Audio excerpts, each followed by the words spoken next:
Mga split type aircon na malapit sa mga creek, dagat o ilog, madalas po ito nagkakaroon ng leak sa evaporator. So problema po talaga yan. Dahil naipaliwanag ko noong nakaraan, ay yung singaw po ng tubig, ay yun po yung nagdudulot ng pag-leak o pagkabutas ng mga tubo.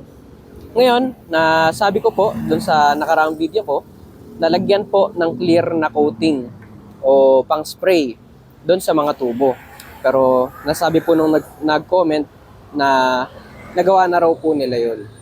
So ngayon, naalala ko, habang nagmamaneho ako papunta ako sa isang customer, nagtanong pala ako nung nakaraan na nag-seminar po ako sa isang kilalang kumpanya kung paano yung pwedeng gawin doon sa mga split type aircon. Pwede raw po tayo maglagay ng P-trap sa mga drain, sa mga drain line.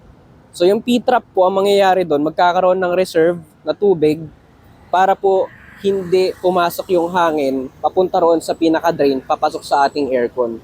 Kasi usually po, doon dumadaan yung singaw ng galing sa labas.